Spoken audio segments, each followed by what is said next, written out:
Pa-like, share and subscribe naman po mga master. Kabanata 471. Para makipagdigma sa Northampton. Para makipagdigma sa Northampton. Para makipagdigma sa Northampton. Mahigit 10,000 lalaki ang Tame Time na umawit. Bawat isa sa kanila ay napuno ng galit at pangangati upang ilabas ang kanilang galit.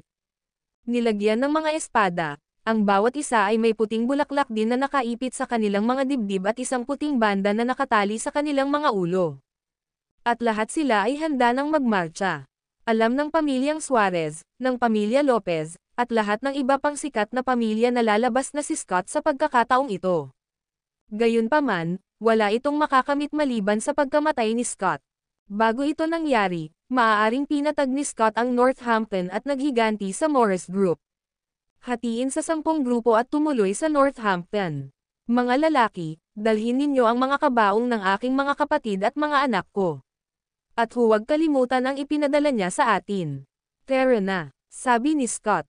10,000 lalaki ang kumalat sa 10 grupo at masigasig na nagmarcha patungo sa Northampton. Personal na pinamunuan ni Scott at Typhoon ang isang grupo. Kasama sina Theo at Garfield, nabuo nila ang taliba. Sinundan sila ng 5 kabaong na may kasama pang 3,000 lalaki sa likod. Lahat sila ay nagmamarcha papunta sa Northampton. Ang eksena ay isang kahanga-hanga ngunit nakakatakot. Handa silang patayin ang sinumang humahadlang sa kanila.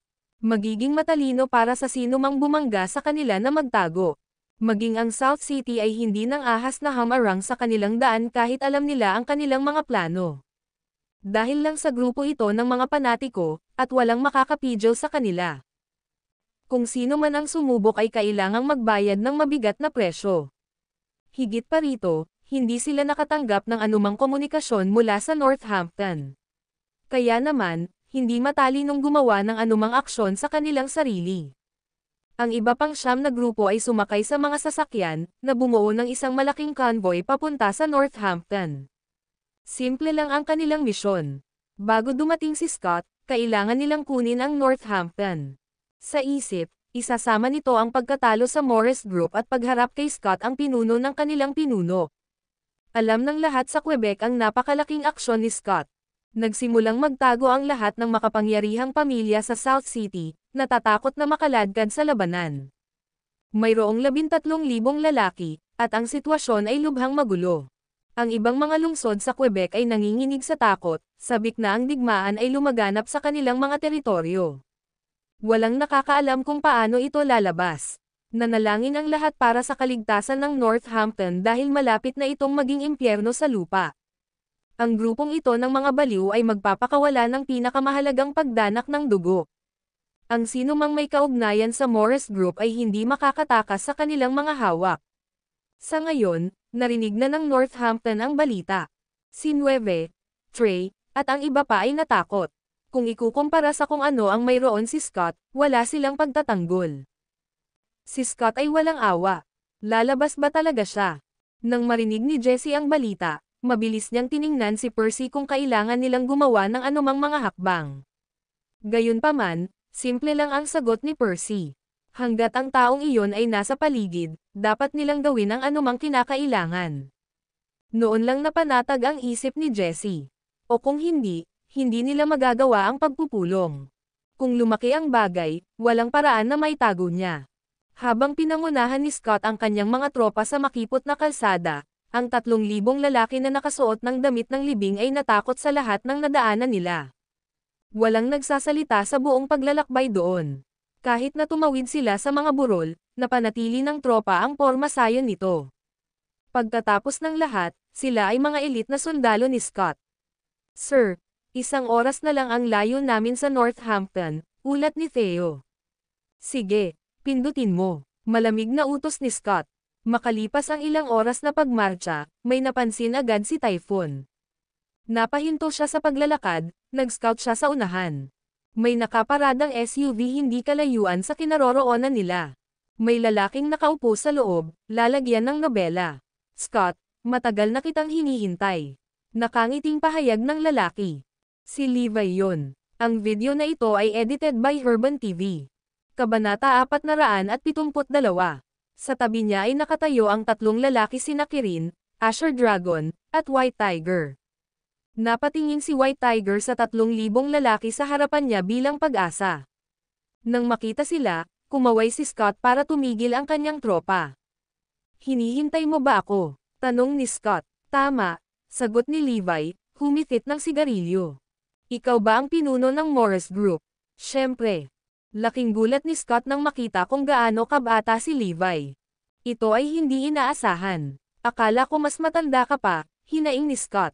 Nang masulyapan ni Levi ang bitbit nilang kabaong, natawa siya. Mukhang alam mo na ang kasalukuyang sitwasyon. Nagdala ka pa ng sarili mong kabaong para paghandaan ang iyong kamatayan. Inihanda ko ito para sa iyo. Ngumuso si Scott. Tumawa si Levi. Pasensya na, bata pa ako. Hindi tulad mo, matatagalan pa bago ako maging alikabok. Ikaw, si Scott ay hindi tugma para kay Levi pagdating sa panunuya sa mga kalaban. Sa sumunod na sandali, iniba niya ang usapan. Habang kumikinang ang kanyang mga mata, napabulalas siya, sino ang pumatay sa aking mga kapatid at inaanak? Lumabas ka na. Nakangiting kinilala ng White Tiger, ako ito, ngunit hindi mo karapat-dapat na malaman ang aking pangalan. Tama si White Tiger, nobela.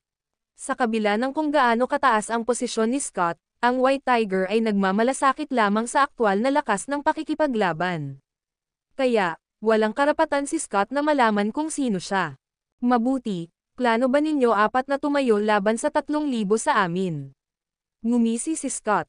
Humalaklak ang White Tiger bilang tugon, pasensya na, mag-isa lang ako. How dare you? Boom! Biglang sumugod si Garfield at ang kanyang pinakahuhusay na lalaki. Whoosh! Whoosh! Whoosh! 11 espada ang kumikinang sa araw habang itinutulak ang mga ito sa mahahalagang organo ng White Tiger. Samantala, mahinahong pinunit ng White Tiger ang isang piraso ng damit at tinakpan ang kanyang bibig. Gusto niyang protektahan ang kanyang bibig mula sa mga tumalsik na dugo. Tama na sa mga pakulo mo. Sa isang mabilis na sugod, itinutok ni Garfield ang kanyang espada patungo sa lalamunan ni White Tiger. Klang! Gayunpaman, ang mga reflexes ng White Tiger ay kasing bilis ng kidlat. Hinawakan niya ang palso ni Garfield at inikot ang espada sa direksyon ni Garfield. Sa isang iglap, tumagos ang espada sa katawan ni Garfield. Bumagsak siya sa lupa na may nakasulat sa buong mukha niya na hindi makapaniwala. Sa sumunod na sandali, sabay-sabay na umatake ang 10 piling mandirigma. Ngunit nagawang gamitin ng White Tiger ang kanyang mga damit upang itali ang lahat ng 10 talam. Tumalon sa ere, sinipa niya ang 4 hanggang 5 sa kanila habang tinatapos ang natitira sa tig-isang suntok. Tumalsik ang dugo kung saan-saan. Wala pang 10 segundo, lahat ng 10 lalaki ay bumagsak. Ito ay isang kamangha-manghang tanawin. Napahanga si Scott sa kanyang nakita. Ang lakas talaga ng lalaking ito. Alam ng lahat kung bakit si Garfield ang nagtanong sa Edge City ay dahil sa kanyang walang kapantay na lakas. Maging ang kanyang 10 nasasakupan ay pare-parehong hindi natalo. Gayunpaman, walang inaasahan na ang mga ito ay itatapon sa loob lamang ng ilang segundo. Naunawaan na ngayon ni Scott at Theo kung bakit namatay sina Bones at Golem. Wala silang kalaban-laban sa kanilang kalaban. Gaano ka man kalakas, kaya mo bang makayanan ang puwersa ng 3,000 lalaki sa likod ko? Kumunat ang noo ni Scott. Hinarang siya ng bagyo at sinabing, hayaan mo muna akong puntahan siya. Laking gulat nila nang makita ang ekspresyon ni Typhon. Para siyang halimaw na matagal nang hindi nakakita ng biktima. Parehong kumikinang ang kanyang mga mata sa nakakatakot na paraan para bang pinagmamasdan niya ang kanyang biktima. Boom! Tanghali na lang, naglabas ng nakakatakot na sumabog ng enerhiya si Typhon na nagpasabog ng alikabok at umalis sa paligid niya. Sa sandaling iyon, napansin ng lahat ang baho ng dugo na tumatagos sa hangin. Alam nilang bumalik na ang Verdugo sa loob ng Typhon, na nasiyahan sa pagpatay para sa kasiyahan at esport. Sa kabila ng pagre-retiro ng 30 taon, patuloy na lumakas ang kanyang lakas. Dinilaan ang kanyang mga labi, pinandilatan ni Typhon ang White Tiger na para bang siya ang kanyang biktima. Ang video na ito ay edited by Herban TV. Kabanata 473. Nagsimula siyang lumapit sa White Tiger ng dahan-dahan. Sa kabila ng kanyang mabagal na mga hakbang, Bawat hakbang ay sakop ng 10-10 metro ang layo. Nagawa niyang isara ang layo na mahigit 100 metro sa isang kisap mata. Mga kapatid ko, makinig ka sa akin. Pilitin ang 3 pang lalaki. Utos ni Scott. Oo, sa sandaling iyon, binasag ng alulong ng mga lobo ang katahimikan ng kagubatan. Gulat na napatingin ang lahat sa paligid nang makita ang mga lobo na lumabas mula sa magkabilang gilid ng kagubatan.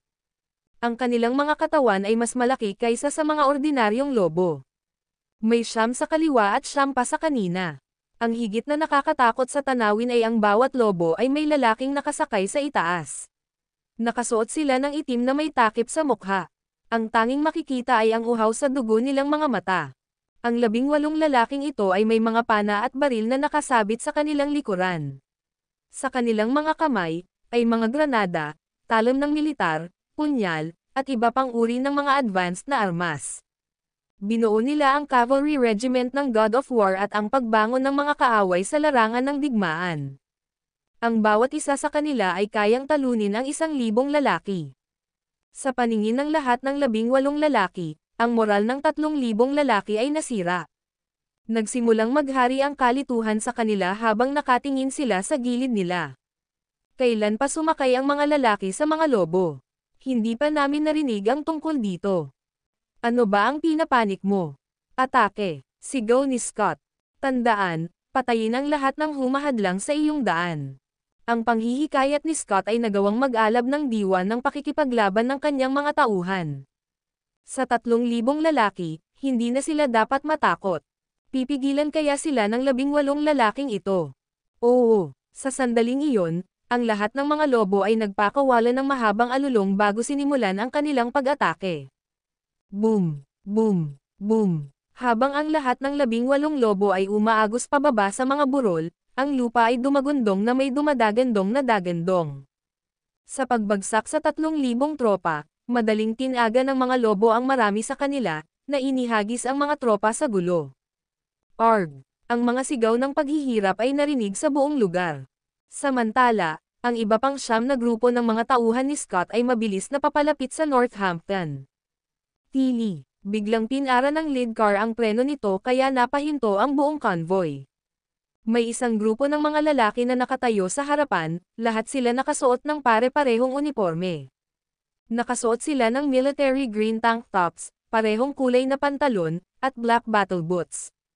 Gayunpaman, lahat sila ay walang armas at halatang ang Dragon Legion sa ilalim ng utos ni Alfie, lalagyan ng nobela. Sila rin ay nahati sa 9 na batalyon para pigilan ang kalaban.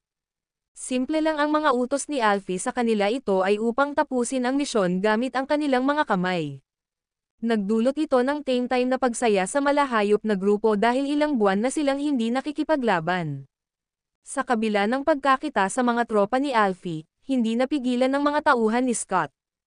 How dare they block our way without armed? Magkapatid, patayin natin silang lahat. Habang hinuhugot ng mga tauhan ni Scott ang kanilang mga espada, nagmarcha sila papunta kay Alfie at sa kanyang mga tropa. Sa kanilang pananaw, hindi mahalaga kung gaano kahusay makipaglaban sa mga tauhan ni Alfie. Ang mga hubad na kamao ay hindi kailanman makakatalo sa malamig na bakal.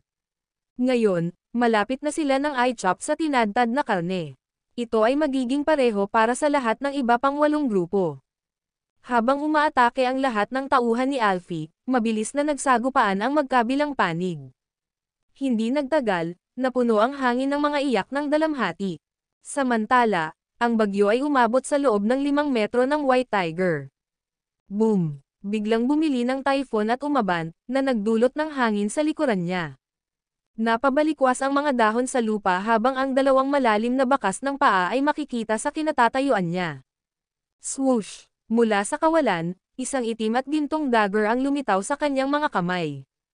Boom! Sa sandaling lumitaw ang punyal, nagdulot ito ng malakas na unos. Sasaktan ng hangin ang sinumang makasalubong nito, dahil maaaring maputol ito na parang talam. Perpekto ang anyo ni Typhoon sa mga tuntunin ng anggulo, kapangyarihan, at bilis nito nang itinulak niya ang kanyang punyal pasulong. Gusto niyang gumuhit ng dugo ang kanyang welga. Ang video na ito ay edited by Urban TV. Kabanata 474. Samantala, kumulo sa tuwa ang dugo ni White Tiger nang makita niya kung gaano katikat ang pag-atake ng kanyang kalaban. Hindi niya inaasahan na ang Underworld ay may natitira pang napakalakas. Ang pag-atake ay dumating sa isang iglap. Ang White Tiger ay yumuko ng paatras na halos madampi siya sa lupa. Dahil doon, naiwasan niya ang welga. Swoosh! Basag! Nalampasan ng kutsilyo ng bagyo at natusok ang puno sa likod niya na kasing kapal ng baywang ng lalaki. Biglang nag-crack ang puno mula sa itaas hanggang sa ibaba bago sumabog ng magkawatak-watek, na nagpapadala ng mga piraso ng balat ng puno na lumilipad kung saan-saan. Ito ay isang lubhang nakakatakot na tanawin. Hindi nakakagulat na kilala siya bilang pinakadakilang mandirigma sa Quebec. Gayunpaman, isang ngiti lamang ang isinagot ni White Tiger. Iyan ay medyo kahanga-hanga. Ngayon ay akin na. Dahil doon, sumugod siya ng isang suntok. Kasabay nito ang pagkontra ni Typhon gamit ang kanyang punyal. Basag. Kahit papaano, nasalo ni White Tiger ang pagitan ng kanyang mga daliri at nabasag ang kanyang kamao sa katawan ni Typhon. Boom! Sa pagtama, napaatras ang bagyo at bumagsak sa isang malaking puno. Bago pa niya mabuhat ang sarili, nasa kanya na ang White Tiger. Bang! Isang suntok na naman ang binasag niya sa mukha ni Typhon. Oof! Nagsimulang tumulo ang dugo sa bibig ni Typhon, lalagyan ng nobela. Sinubukan niyang kontrahin ngunit pinigilan siya ng White Tiger, na hindi nagbigay sa kanya ng puwang upang maniobra. Bang! Habang nakapin si Typhon, paulit-ulit na binatukan ng White Tiger ang kanyang mga kamao, tulad ng isang pile driver. Matapos ang mahigit 20 sunod-sunod na suntok, nabalot ng dugo at hindi humihinga si Typhon. Ito ay isang malagim na tanawin. Nanlaki ang mga mata ni Scott at Theo na para bang anytime pwede silang lumabas. Napakalaki ba ng agwat ng lakas kaya walang pagkakataon si Typhon na ipagtanggol ang sarili. Si Typhon ang pinakamahusay na mandirigma sa Quebec. Anong klaseng kabaliwan ito? Ito ay sadyang walang kahulugan. Alam na nila ngayon kung bakit kumilos ang Morris Group ng may kawalang galang.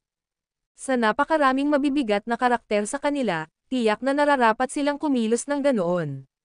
Kung mayroon lamang si Scott ng maraming makapangyarihang mga nasasakupan hanggat maaari sa ilalim ng kanyang utos, lahat ng nakapalibot sa teritoryo ay magiging kanya.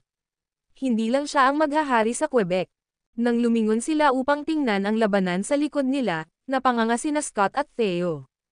Inaasahan nila ang isang madaling tagumpay dahil sa napakatinding posibilidad ng 3,000 lalaki laban sa 18.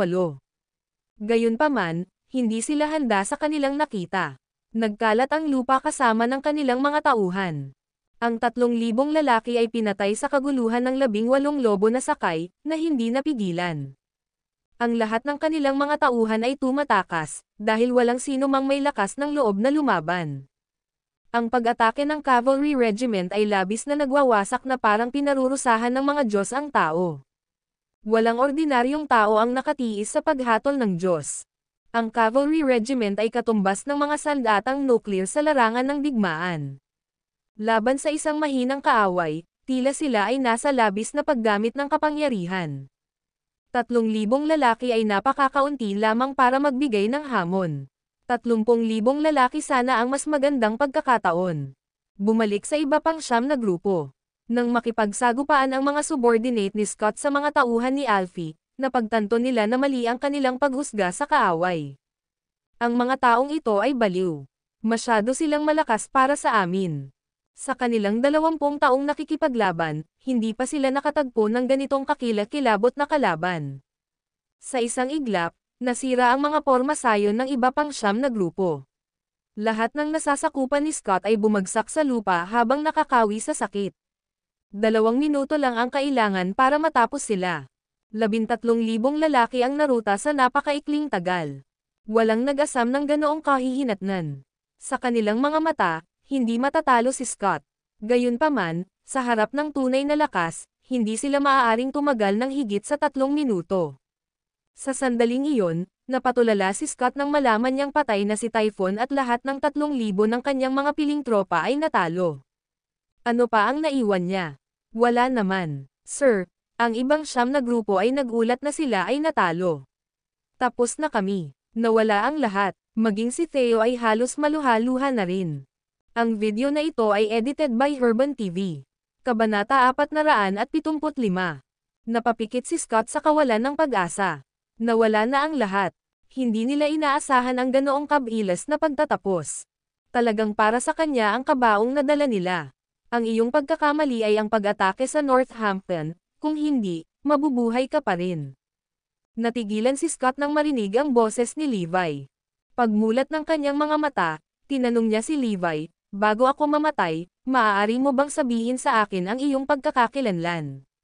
Biglang sumabad si Theo na may nanginginig na boses, "Sir, kilala ko kung sino sila." "Ano?" tanong ni Scott. "Ito ay Northampton. Sino ang hindi natin kayang masaktan sa Northampton?" Paalala ni Theo. Nang makita ni Scott ang mga lobo na sakay, napabulalas siya. Iyan ba ang kasumpa-sumpa na regiment ng cavalry? Nangangahulugan ba iyon na siya ay, ang Diyos ng digmaan? Napabuntong hininga si Scott nang banggitin niya ang pangalan ng Supreme Warrior. Hindi niya ito inaasahan. Hindi nakakagulat ang pinuno ng Morris Group ay isang misteryo, at walang mahanap na impormasyon tungkol sa kanya. Ang narinig lang nilang chismis ay walang nakakaalam kung saan siya galing. Hindi mahalaga, dahil siya mismo ang alamat. Kaagad, si Scott ay napuno ng panghihinayang. Hinamak niya ang katotohanang si Sebastian ang nagudyok sa kanya na pamunuan ang kanyang hukbo palabas. Sa wakas, ang insidente na nagdulot ng labis na gulat ay nawala ng ganoon, at walang sino man ang mas matalino. Maraming alingaw-ngaw na nag-iisip na ang nangyayari ay isang katha. Si Scott ay hindi kailanman nakakalap ng 10,000 lalaki sa unang lugar. Wala pang nangyaring ganyan. Gayunpaman, ang isang chismis ay ganap na totoo. Si Scott ay nawala. Magdamag, ang underworld ng Quebec ay nabura. Isang bagay na hindi maaaring gawin sa loob ng higit sa isang taon ay nagawa sa loob ng isang gabi. Naghiyawan sa tuwa ang masa. Kung tutuusin, si Scott at ang kanyang mga tauhan ay parang mga parasito, at patuloy nilang tinatakot ang mga tao. Nang imbestigahan ni Levi ang mga ari-arian ni Scott, umabot ito sa mahigit 100 bilyon. Inutusan niya ang lahat ng pera para gamitin sa kawang gawa. Kung sino man ang nangahas na abusuhin ito, siya mismo ang mananagot sa kanila. Sa pamamagitan nito, pinalakpakan ng mga tao ang desisyon. Ang ganitong popular na desisyon ay tiyak na magpapalaki sa pagkakaisa sa loob ng mga residente ng lungsod. Ngayon, ang layunin ng Morris Group ay ipagpatuloy ang pagbuo ng Northampton at gastusin ang mga pondo para sa pakinabang ng mga tao. Samantala, tinanong ni Jesse si Levi kung interesado siyang pumunta sa South City at paunlarin ang Quebec. Gayunpaman, tinanggihan siya ni Levi sa ngayon dahil gusto pa niyang manatili sa tabi ni Zoe. Sinabi niya sa kanyang asawa na nais niyang ibigay sa kanya ang inaasahang gusto nito. Kaya naman, lilipat lang siya sa South City kung iyon ang hinahanap-hanap ni Zoe. Pagkatapos ng labanan, ang South City at lahat ng iba pang industriya ng pamilya na pinamamahalaan ng mga lungsod ay nagpatakbo ng mapayapa. Alam ng lahat na ang Northampton ay hindi mahipo, at sa makatuwid ay walang nangahas na salakayin ito. Kung sila ay pumunta doon, ito ay upang bumuo ng Northampton muna habang ang ating ay pangalawa. Kaya naman, ang pag-unlad ng Northampton ay bumili ng napakabilis. Isang araw, pinuntahan ni Asher Dragon si Levi. Naaalala mo pa ba ang 100 bilyong halaga ng mga asset ni Scott? Tanong ni Asher Dragon. Oo, ano naman, may nag-abuso ba sa pondo? Nakakunot ang noo ni Levi habang nagtatanong. Umiling si Asher Dragon, mas grabe talaga. May isang taong maingat na nakakuha ng mga ari-arian ng kumpanya. Ang 80 bilyon na dapat ibigay sa mga pampublikong kawang gawa ay wala na. Ano? Paano nangyari yon? May palihim bang sumipsip ng pera? Gulat na bulalas ni Levi, lalagyan ng nobela. Paano makakatagpo ng ganoong problema ang mga pondong partikular kung inilaan? Naimbestigahan mo na ba ito ng maigi? Tanong ni Levi. Humigit kumulang. Ang responsable ay ang kumpanya sa Quebec, ang Triple Group mula sa Kirea. Nakuha nila ang kumpanya at na-access ang 80 bilyon. Paliwanag ni Asher Dragon. Ang video na ito ay edited by Urban TV. Kabanata 476.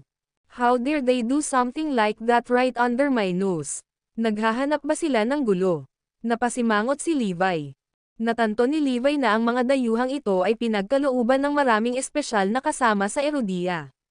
Samantala, ang sariling mga kababayan ay hindi nakakuha ng anumang espesyal na karapatan. Hindi ito magiging madali. Ang Triple Group ay nag-aambag ng malaking bahagi ng GDP ng Quebec at lumilikha ng maraming pagkakataon sa trabaho. Kaya naman, pinahihintulutan silang kumilos ng walang parusa habang nagbubulag-bulagan ang lokal na pamahalaan sa kanilang mga aksyon.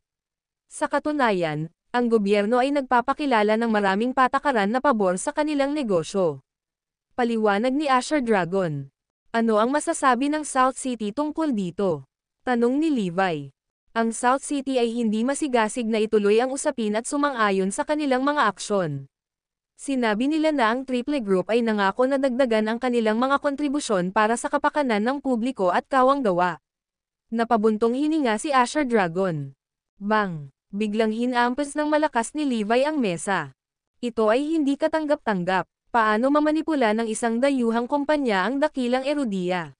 Bakit natin hinahayaan na sila ang magdikta sa ginagawa natin? Dumagundong si Levi, lalagyan ng nobela. Nagulat si Asher Dragon sa galit ni Levi. Sabihin sa South City na harapin ito kaagad. Tumahol si Levi. Sige, naiintindihan ko. Alam ni Levi na ang mga ari-arian ni Scott ay maaaring mangyari, at maraming partido ang nakatutok dito mula nang mamatay si Scott. Alam ng pamilya Suarez at ng pamilya Lopez ang katotohanan sa nangyari, kaya lumayo sila. Gayunpaman, ang Triple Group ay hindi ginawa ang anumang gusto nila dahil sa kanilang makapangyarihang posisyon bilang isang dayuhang kumpanya. Gumamit sila ng halos 1 bilyon para makakuha ng asset na bukod sa 100 bilyon. Umabot iyon sa kita na 80 bilyon. Marahil ay maaaring tiisin ng South City ang isyo, ngunit hindi ito katanggap-tanggap kay Levi. Ang mga pondo ay dapat na gamitin para sa kabutihan, kaya, kung sino man ang nangahas na hawakan ito ay mararamdaman ang kanyang galit. Dahil dito, ipinadala si Asher Dragon sa South City para harapin ang problema. Samantala, dumating si Levi sa Oriental Star Group para makipagkita kay Zoe at sinabihan na si Zoe ay nasa gitna ng pagtalakay ng isang collaboration. Sa labas ng meeting room, ikinatuwa ni Jerry si Levi, Mr. Si Garrison, ang mga bituin, na inayos namin sina Helena at Maurice, ay sikat na ngayon. Inaanyayahan tayo ng Triple Group na bumuo ng isang pakikipagtulungan ngayon. Gusto nilang maging tagapagsalita ng produkto nila si Helena, at narinig kong umabot sa 1 bilyon ang bayad niya. Isa pa, simula pa lang ito. May mga plano para sa isang serye ng mga proyekto sa susunod. The more Jerry shared, the more na-excited siya. Nang marinig ni Levi na kasali ang Triple Group, kumunot ang noo niya. Ang ibig mo bang sabihin ay ang Triple Group mula sa South City? Tanong niya. Tama iyan. Pagkaraan ng ilang sandali, natapos ang negosasyon para sa partnership. Ang batayan para sa pakikipagtulungan ay inilatag. Ang sumunod na nangyari ay ang talakayan sa presyo at ang pagpirma ng kontrata. Todong ngiti si Zoe. Mula noong 2 blockbuster na pelikula, tumaas ng husto ang bilang ng mga kumpanyang gustong si Helena ang maging tagapagsalita nila o dumalo sa kanilang mga commercial event. Maging ang kontrata sa Triple Group ay hindi higit sa 100 milyon. Binuksan ng grupong Oriental ang pinto para sa kanila na maging malaki sa industriya ng entertainment. Tumalon ng maraming beses ang halaga ni Helena at ng iba pang mga bituin. Ms. Lopez, kung walang mga hindi inaasahang isyo, pipirmahan namin ang kontrata bukas. Isinagawa ko na ito sa aming malaking boss, at pumayag siya sa lahat ng iyong mga kondisyon. Nakangiting pagkumpirma ni Horace. Si Horace mula sa Triple Group ang responsable sa mga negosasyon. Sige, walang problema. Tumanggo si Zoe bilang pagsang-ayon. Nang bumalik siya sa kanyang opisina, tinanong ni Levi, pinipirma ba nila ang isang tagapagsalita para ipakita ang kanilang mga katangiang elektroniko? Alam ng lahat na ang mga elektronikong produkto ng Triple Group ay nangunguna. Umiling si Zoe. Hindi, darating ang mga elektroniko mamaya. Pinapirma nila ngayon si Helena para sa isang charity event. Ano? Isang charity event? Nagsalubong ang kilay ni Levi at naramdaman niyang may hindi tama. Ang video na ito ay edited by Herban TV. Kabanata 477. Tama iyan. Plano ng Triple Group na mag-organisa ng isang charity event sa South City. Marami silang celebrities at prominenteng figures na inimbitahan sa event. Kung tutuusin, kung sasali si Helena dito, makakatanggap siya ng isang gwapong bayad sa hitsura. Ang Triple Group ay napaka-generous sa pagkakataong ito. Nabalitaan ko na magdo-donate sila ng 10 bilyon sa charity, at ito ay isang kahanga-hangang halaga ng pera. Bihira na makakita ng mga kumpanyang gumagawa ng mabuti ngayon. Hindi mapigil ang mapabuntong hininga si Zoe. Kalokohan lang ang lahat, gaano sila kawalanjiya. Napangiwi si Levi nang malaman niya ang nangyayari. Nagulat si Zoe sa reaksyon niya. Palihis ang Triple Group. Inalis nila ang 800 bilyon na unang inilaan para sa kawang gawa at gumamit lamang ng humigit kumulang 10 bilyon mula dito upang patahimikin ang South City sa pamamagitan ng pag-aayos ng isang kaganapan sa kawang gawa. Ang mas nakakainis ay ang katotohanan na inorganisa nila ito sa ilalim ng pangalan ng Triple Group at nag-imbita ng mga A-list celebrity para palakasin pa ang kanilang reputasyon. Pinopromote lang nila ang tatak ng Triple Group sa pagkukunwari ng charity. Ang mga higit sa kanila ay natamo ay hindi ng 10 bilyon. Ito ay simpleng kasuklam-suklam. Honey, huwag kang pumirma sa kontrata bukas. Tanong ni Levi. Natarante si Zoe. Ha? Bakit? Honey, alam mo ba kung bakit gustong mag-donate ng Triple Group sa charity? Tanong ni Levi. Upang itaas ang kanilang imahe sa lipunan bilang isang nagmamalasakit sa organisasyon. Sagot ni Zoe. Hindi. Kailangang tuparin ng Triple Group ang kinakailangan na itinakda ng South City para sa kanila. Bago ito, nagkaroon sila ng akses sa 100 bilyong halaga ng charity funds. Ikinwento ni Levi kay Zoe ang buong pangyayari. Bakit hindi mo ibalik sa halip? Tanong ni Zoe. Ngumiti ng pilit si Levi. Una, mabilis kumilos ang Triple Group. Kahit na ang mga pondo ay inilaan para sa kapakanan ng publiko, nakuha nila ang kumpanya ng maingat. Pangalawa, ang South City ay nagbubulag-bulagan sa kanilang mga aksyon hanggat patuloy silang lumalawak doon. Kasuklam-suklam talaga sila. Ang mga bloodsucker na ito ay nagpapanggap na isang kumpanyang nagmamalasakit sa kabila ng pagnanakaw ng pinaghirapang pera mula sa mahihirap. Isa lang itong charade, damn them. Kung ganoon, hindi ako pipirma ng kontrata. Ayoko ng dirty money nila. Galit na galit si Zoe. Bagamat karaniwan niyang kinukonsinti ang mga karaniwang gawain sa negosyo, ito ay isang bagay na napakalaki para sa kanya na huwag pansinin. Kaya naman naging matatag siya sa kanyang desisyon. Manam, ito ang aking asawa para sa iyo. Nag-thumbs up si Levi kay Zoe.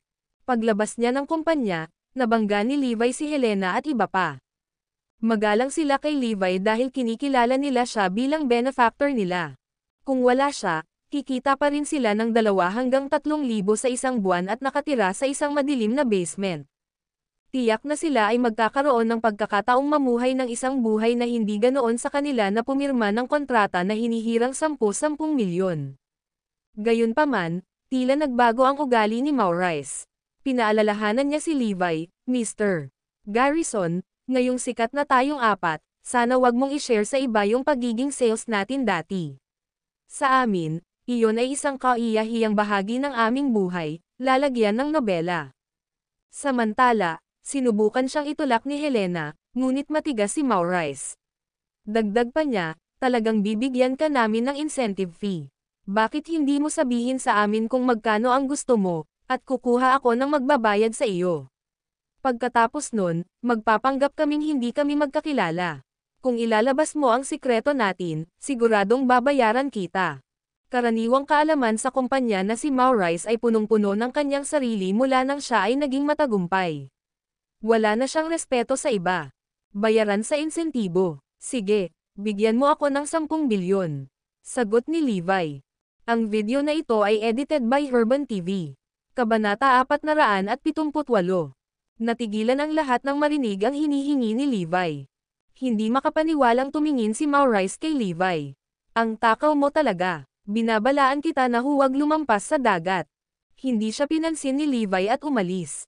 Bakit siya ganyan? Ngumisi si Maurice. Pinayuhan siya ni Helena. Maurice, paano mo siya kakausapin ng walang pakundangan? Si Mr. Garrison ang ating benefactor. Inaamin ko may utang tayo sa kanya. Pero ang dahilan kung bakit ako sikat ngayon ay dahil sa sarili kong pagsisikap at galing sa pag-arte. Siya ay malamang na nag-ambag ng halos 1% ng aming tagumpay. Kaya nga gusto ko siyang bigyan ng pera para maseklian ang kanyang kabaitan. Sa halip, gusto niyang samantalahin ako. Ngumisi si Maurice. Sinaman siya ng tingin ni Helena bago siya umalis, nauutol. Sa buhay, maraming tao ang sumikat o yumaman sa isang gabi. Mahirap manatiling saligan dahil karamihan sa mga tao ay hindi maaaring makatulong ngunit hayaan ang tagumpay na makarating sa kanilang mga ulo. Matapos sumikat si Maurice magdamag, nagbago ang kanyang ugali. Wala siyang pakialam sa mga dati niyang kaibigan at nakipaghiwalay sa kanyang kasintahang 7 taon na. Sa opisina, palagi siyang nagpapalabas. Maliban kay Zoe, wala siyang paggalang sa iba. Hanggang sa tumanggap siya ng mga pribadong trabaho para sa karagdagang kita. May usap-usapan na magulo rin ang kanyang personal na buhay. Alam na ni Zoe ang kanyang inasal, nobela. Wala ka bang gagawin tungkol sa kanya? Tanong ni Levi. Given na maganda ang takbo ng 2 pelikula. Pumikit na lang tayo sa ngayon, walang magawang sagot ni Zoe. Biglang nagbago ang tono niya. Gayunpaman, obra na siya. Siya at si Helena ay dapat bayaran ng ilang daang libo para sa pag-arte sa mga pelikula. Ngunit, nang makita niya kung gaano naging sikat ang pelikula, humingi siya ng bonus na hindi bababa sa 1 milyon. O isang sweldo na hindi bababa sa 20 milyon para sa kanyang susunod na pelikula. To be honest, sikat talaga siya at sulit ang pera. By the way, paano si Helena? Tanong ni Levi. Nakangiting tugon ni Zoe. Talagang nagpapasalamat si Helena at ang iba pa at ipinaubaya sa kumpanya ang lahat ng desisyon. Hindi naman gaanong nagbago ang ugali nila sa kabila ng kanilang tagumpay. Napakagaling niyan. Tumawa si Levi. Kinabukasan, dumating ang kinatawan ng triple group na si Horace para ipagpatuloy ang negosasyon. Nandoon din sina Maurice at Helena. Bilang tagapagsalita, si Maurice ay nasa sabik. Kapag napirmahan na ang kontrata, tatanggap siya ng mahigit 10 milyon bilang bayad sa tagapagsalita. Balak niyang bumili ng mansion at luxury car gamit ang pera. Naghintay ang lahat sa meeting room hanggang sa dumating si Zoe. Ms. Lopez, kung wala kang problema, pirmahan mo ang kontrata, nakangiting mungkahi ni Horace. Nakangiting pabalik sa kanya, sinagot ni Zoe, pasensya na Mr. Waller, hindi ko ito pipirmahan ngayon. Ano? Nakakabigla ang desisyon ni Zoe na parang tinamaan ng kidlat. Lahat ng tao sa kwarto ay natigilan habang nakatingin sa kanya nang hindi makapaniwala. Hindi ba naging maayos ang lahat kahapon? Ang triple group ay napakamapagbigay sa 100 milyong halaga ng mga bayaran sa tagapagsalita. Bakit nagbago ang isip niya? Bago pa makasagot si Jerry at ang iba pa ay hindi na makaupo si Maurice. Ms. Lopez, bakit? Saan pa tayo makakahanap ng collaboration na ganyan? Sa lahat ng mga pinakabagong alok na natanggap namin mula sa ibang kumpanya, ang triple group ay nagbigay sa amin ng pinakamahusay na mga tuntunin. Hindi makapaniwalang tinitigan ni Maurice si Zoe. Ngumisi si Levi, na nakaupo sa tabi, nagdesisyon ang management na huwag pipirma. Nagdududa ka ba sa desisyon ng management? Ikaw, ako, napatulala si Maurice sa hamon ni Levi. Kahit anong yabang pa niya ay napagtanto niyang umaasa pa rin siya kay Zoe. Bakit hindi ka tumahimik dahil may mga dahilan si Ms. Lopez? Hinawakan ni Helena at ng kanyang mga kasamahan si Maurice. Ang video na ito ay edited by Urban TV. Kabanata 479. Si Maurice ay lalong nagiging mayabang. Sa pagpupulong ng pamunuan, pinilit niyang humadlang. Naiinis siya pero pinilit niyang pigilan ang galit niya. Samantala, tanong ni Jerry, Ms. Lopez, anong nangyari? Hindi kami nagmeeting para pag-usapan ito, kaya bakit ngayon tinatanggap na namin ang kontrata? Lahat ng iba pang miyembro ng management ay nataranta. Nakangiting tanong din ni Horace, Ms. Lopez, pwede ko bang malaman kung ano ang problema? Hindi ba't malinaw na tayo ay nasa parehong pahina kahapon? Bakit babalik ka sa iyong salita ngayon? Noon pa lang, hindi napigilan ni Maurice na sumabad, tama. Ms. Lopez, Ang iyong desisyon ay nagpapakita na ikaw ay hindi mapagkakatiwalaan. Hindi mo maaaring hayaang makaapekto sa iyong personal na agenda kung paano mo pinapatakbo ang kumpanya. Bilang mga artista, mahalaga din sa amin ang kredibilidad. Kahit na ikaw ang boss, hindi mo kami mapapahiya ng ganyan. Alamin ang iyong lugar. Biglang sumigaw si Zoe na ikinagulat ng lahat ng naruroon. Nagkakaroon ng meeting ang management ng kumpanya. Kailan ka pa nagkaroon ng karapatang magsalita? Lalong nagiging mapangahas ka. Single ni Zoe na hindi na niya kayang tiisin ang ugali ni Maurice. Samantala, si Levi ay lihim na natutuwa. Sa kabila ng magiliw na pag-uugali ng kanyang asawa, siya ay sumasagot kapag na-corner. Paumanhin, Ms. Lopez. Humingi ng tawad si Maurice at tahimik na ipinilig ang ulo. Labis siyang napahiya matapos siyang paalalahanan ni Zoe sa harap ng lahat. Dahil ito na ang pinaka-nakakahiyang sandali ng buhay niya, galit lang ang nararamdaman niya.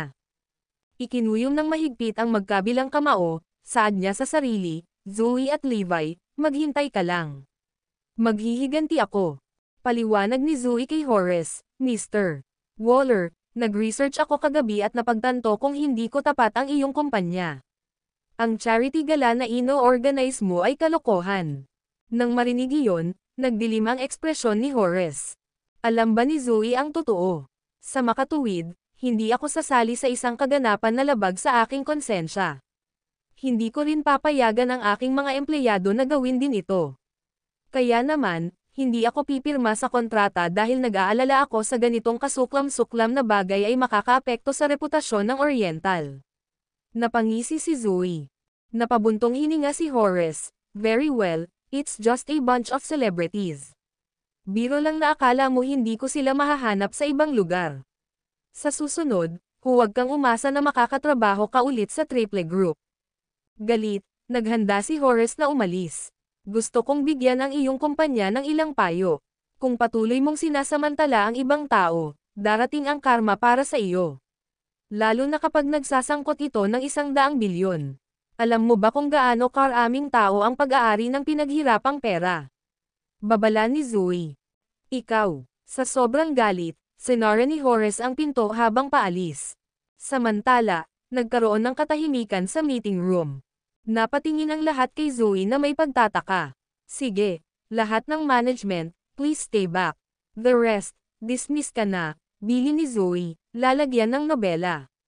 Gusto niyang ipaliwanag sa iba pang management ang dahilan kung bakit hindi siya pumirma sa kontrata. Dahil may kinalaman ito sa mga sekreto ng Triple Group, ayaw malaman ng maraming tao dahil maaaring ilagay sa panganib ang kanilang buhay. Umalis si Maurice na may nakasulat na walang kasiyahan sa buong mukha niya. Nang nasa labas na, tinanong ni Helena sa mahinang boses, ano sa palagay mo ang dahilan para tanggapin ni Ms. Lopez ang kontrata? Sigurado akong may dahilan siya. I think it's a good idea na hindi natin ito pinirmahan, someone remarked. Haha, alam ko ang dahilan kung bakit ayaw pumirma ng kontrata ni Zoe. Bulalas ni Maurice. Ano iyon? Napatingin sa kanya ang lahat. Na-offend ko kasi ang asawa niya. Gusto niyang pahirapan ako ng kusa.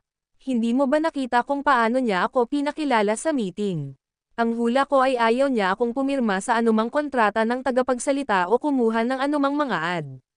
Plano niya akong i-blacklist sa halip. Marahas na deklara ni Maurice. Maurice, tumatakbo ang iyong imahinasyon.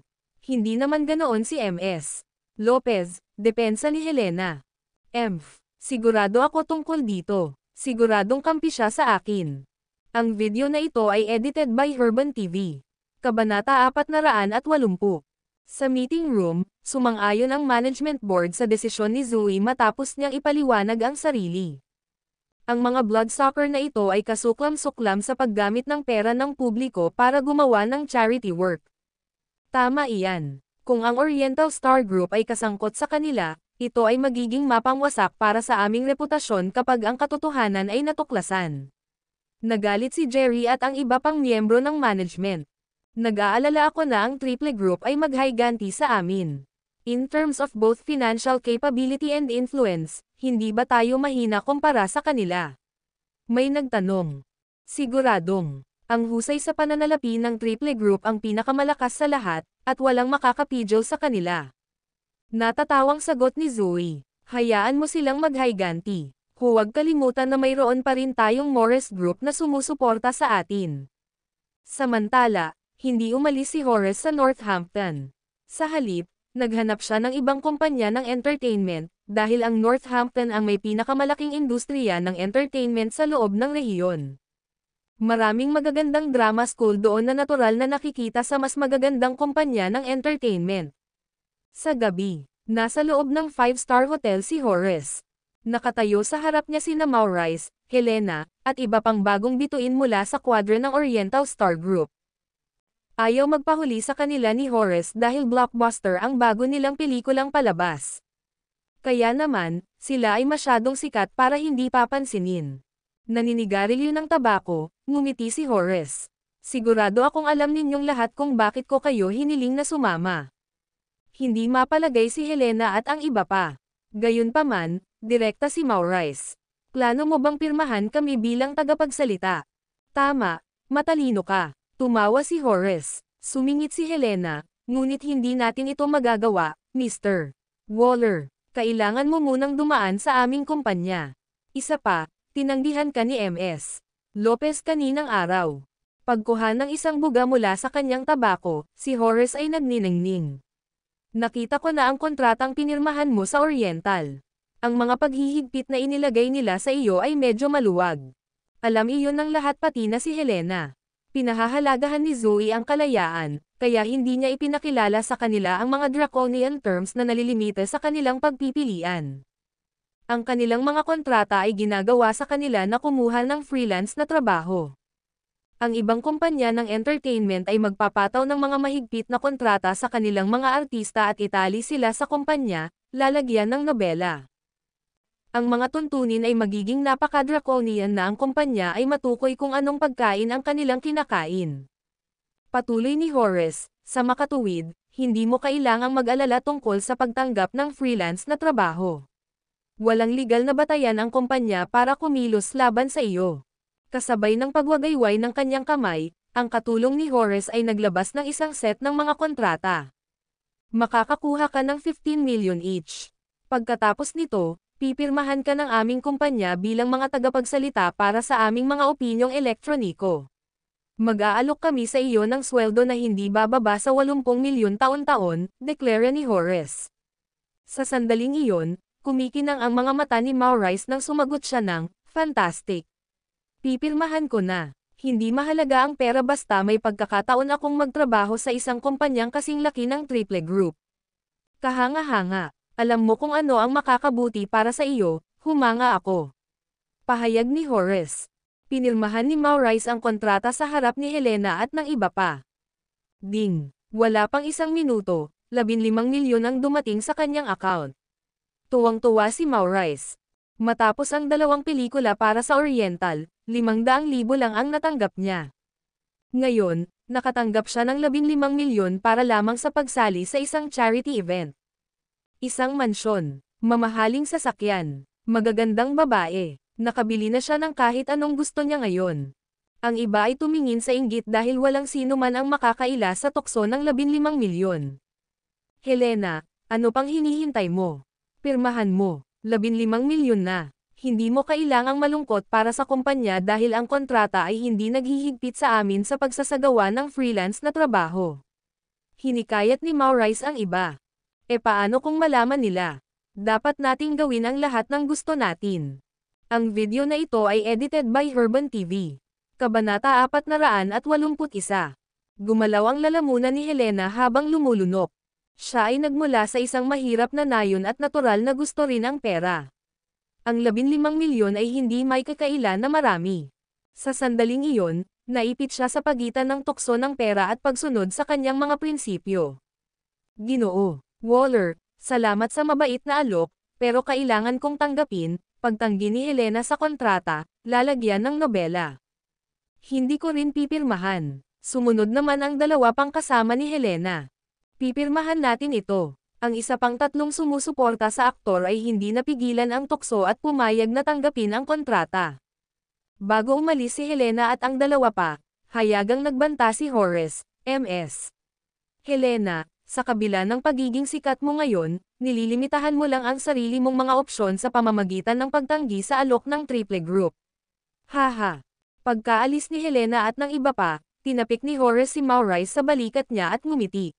Sa tingin ko ay may laban si Zoe sa iyo at gustong sirain ang iyong karera. Pagkatapos, sinabi ni Maurice kay Horace ang tungkol sa nangyari kay Levi. Haha, kaya sinaktan mo ang asawa niya. Anong biro? At saka, hindi naman masyadong benefactor ang asawa niya. Ang ginawa lang niya ay gagamitin mo bilang murang paggawa sa pamamagitan lamang ng pagbibigay sa iyo ng 500,000. Alam mo ba kung gaano karami ang nagawa ng 2 pelikula ngayon? 6 na bilyon. Humagalpak ng tawa si Horace. Bang, bang, bang. Paulit-ulit na isinandaw ni Maurice ang kanyang kamao sa dingding at sumirit, "Damn you, Zoe. Gumawa ako ng 6 na bilyon para sa iyo, at ang nakuha ko lang ay 500,000. So, bakit hindi mo ako samahan? Sisiguraduhin kong gagawin ka naming isang superstar. Sigurado akong alam mo kung gaano kalakas ang triple group." Alok ni Horace. Nakangiting tugon ni Maurice. "Ginoo, Waller, eksaktong nararamdaman ko. Hindi na ako makakatuluyan sa Oriental. Sige, pero kailangan mong manatili sa kanila ngayon. Pagdating ng panahon, pipirmahan kita. By the way, I heard na very capable din ang mga director at screenwriters nila. May trabaho ako para sa iyo. Isama sila sa amin, at babayaran kita ng 1,000,000 para sa bawat taong makukumbansi mo." Ngumiti ng malapad si Horace. Nagplano siyang mag-recruit ng mga pangunahing miyembro ng Oriental Star Group. Nang mabalitaan niyang babayaran siya sa kanyang mga pagsisikap, kaagad na pumayag si Maurice. Sa katunayan, nagboluntaryo siya, "Kung interesado ka kay Zoe, gagawin ko ang lahat para makatulog siya sa iyo." Sa pag-iisip kay Zoe, dinilaan ni Horace ang kanyang mga labi. Iyan ay magiging kahanga-hanga. Pati si Maurice, pinagpapantasyahan niya si Zoe. Ngumiti siya ng nakakaloko. "Sa ngayon, huwag mong kalimutang i-share siya sa akin. Siya ay isang taong hindi mapaglabanan. It's just that I don't dare express myself to her in the company. Kung hindi lang siya ang amo, kinuha ko na siya." Samantala, tumayo si Horace na nakangisi. "Maurice, may inihanda akong surpresa para sa iyo. Enjoy." Pagkalabas ni Horace ng silid, kumikinang ang mga mata ni Maurice nang pumasok ang 2 magagandang babae. "Mas gwapo pa sila sa girlfriend ko. Hindi ko hahayaang itali ako ng pangit na bumpkin na iyon sa buong buhay ko." Sa pag-iisip na iyon, hinailan ni Maurice ang 2 babae sa kanyang yakap at pumasok sa batya kasama nila. Hindi niya alam na ang silid ay puno ng mga pinhole camera, at lahat ng kanyang mga aksyon ay nakuha mula sa bawat maiisip na anggulo. Ang mga kamera ay hindi nakaligtaan ng isang detalye. Kinabukasan, pumasok si Maurice sa opisina na mukhang pagod. "Maurice, dali, ang Union Square ay may isang kaganapan na nangyayari sa iyong presensya." Isang miyembro ng staff ang nagpaalam sa kanya. "Magkano ang binabayaran nila?" tanong ni Maurice. 500,000 ang bayad sa hitsura. Ito ang pinakamataas na natanggap namin kamakailan. Sagot ng staff. 500,000. Mani yan. Hindi ako pupunta. Ang video na ito ay edited by Herban TV. Kabanata 482. Nagulat ang lahat ng naroon sa sinabi ni Maurice. Sa kanilang mga mata, si Maurice ay isang taong ambisyoso hanggang sa puntong tatanggap siya ng trabaho sa halagang 50 hanggang 100,000. Kaya bakit hindi niya tinanggap ang trabahong hindi ng 500,000? Maurice, 500,000 ang appearance fee. Mali ba ang pagkakarinig mo bilang 50,000? Paglilinaw ng staff sa kanya. Hindi ako nagkamali, malaki ba ang 500,000? Sa tingin ba nila ganoon na ako kadesperado? Pagtaas ng boses, naging sanhi si Maurice na manginig sa takot ang mga tauhan. Are you aware that the 2 movies I acted in grossed 7 billion? Ibig sabihin, kahit 10-10 milyon man lang ang halaga ko. So, minamaliit ba ako sa pagbibigay lang ng 500,000? Sa 15 milyon sa kamay, 500,000 ang mani kay Maurice ngayon. Maurice, nababaliw ka na ba? Hindi napigilan ng staff na sumagot. Siyempre, malaki ang kinita ng kumpanya sa mga pelikula. Ngunit huwag kalimutan na ikaw ay isang bagong dating. Ang kumpanya ay hindi lamang nagbigay sa iyo ng pagkakataon ngunit nagbigay din sa iyo ng 500,000. Higit pa rito, gumastos sila ng maraming pangangalaga sa pag-promote sa iyo. Hindi pa ba sapat iyon? At saka, ikaw ang kusang pumirma sa kontrata. Dagdag pa ng iba pang mga staff. Maurice scoffed, "The fact is I made them 7 billion, pero 500,000 lang ang binigay nila sa akin. Bakit hindi natin isa publiko at hayaan ang ating mga kasamahan na magdesisyon kung sinasamantala nila ang mga bagong dating?" Maurice, anong ginagawa mo? Sumama ka sa akin ngayon. Hinayla ni Helena si Maurice sa isang lugar na pribado. Maurice, bilang iyong matagal ng kaklase, ipinapayo ko sa iyo na ihinto ang pagpunta sa rutang ito. Sa buhay, dapat tayong magkaroon ng konsensya kapag gumagawa ng mga pagpipilian, kung hindi, magkakaroon tayo ng masamang reputasyon. Binalaan siya ni Helena. Samantala, inilabas ni Maurice ang isang set ng mga susi ng kotse at inilipat ito sa kanyang mga daliri. Malinaw na ang mga susi na iyon ay para sa isang Ferrari. I don't think it's such big deal. Nagmamaneho ako ng mamahaling sasakyan at nananatili sa isang mansyon ngayon. Hindi ba ito kahanga-hanga? Bakit kailangan kong manatili dito at magdusa? Helena, ang bayad ko sa iyo ay pirmahan mo ang kontrata kay Mr. Waller. Naalala ko na may malubhang sakit ang mga magulang mo at kailangan ng operasyon agad at kailangan pang pumasok sa iyong sarili, mga kapatid sa paaralan, at nag-aalala ka na hindi mo kayang bayaran ang kanilang mga bayaran sa paaralan. Ayaw mo ba silang mamuhay ng maginhawa, at sila ay magiging masaya? Hindi ba iyon ang gusto mo? Napatulala si Helena sa sinabi ni Maurice, "Nobela. Helena, makinig ka sa akin. Pumirma ng kontrata sa Triple Group. Sa one-off buyout na hinirang ng 10 milyon, ang kapalaran ng iyong pamilya ay magbabago magpakailanman." Patuloy na tinutokso siya ni Maurice. Matapos magpumiglas sa sarili, nanindigan si Helena. "Hindi, mananatili pa rin ako kay MS. Lopez. I don't mind na kumita ng mas maliit basta't makakatulog ako sa gabi." Nang makitang umalis si Helena, sinaway siya ni Maurice, "Ang tanga mo. Bobo na babae." Nang sumunod na mga araw, kumilos si Maurice nang walang parusa sa loob ng kumpanya. Mapapag-alitan niya ang mga tauhan at iba pang bagong dating nang walang dahilan. Gayunpaman, dahil sa kasikatan ng pelikula, lahat ay walang pagpipilian kundi magtiis. Samantala, napansin ni Zoe na nakasuot si Maurice ng mga damit na hindi bababa sa daan-daang libo at nakasuot ng mga relo na higit sa 1 milyon. Bukod doon, nagmamaneho siya ng mamahaling sasakyan. Halatang may mali. Hindi lamang iyon, ngunit ang ilan sa iba pang mga up-and-coming star ay nakikitang hindi gaanong motibasyon sa kanilang trabaho. Tinanggihan nila ang karamihan sa mga proyektong inaalok at nagpapahinga na lang sa paligid ng opisina habang nagpapalabas. Dahil hindi sila lumabag sa anumang patakaran, walang basehan si Zoe para makialam. Sa wakas, nagawa ng Triple Group na ayusin ang kanilang charity gala sa South City, at ito ay isang matunag na tagumpay. Lumayo ang media at publiko na pinupuri kung paano naging responsableng organisasyon ang Triple Group. Pagkatapos nito, nagplano ang Triple Group na mag-organisa ng isang charity gala sa Northampton. Ang video na ito ay edited by Herban TV. Kabanata 483. Habang patuloy na lumalawak ang Triple Group, hindi sapat ang South City para masiyahan ito, lalagyan ng nobela.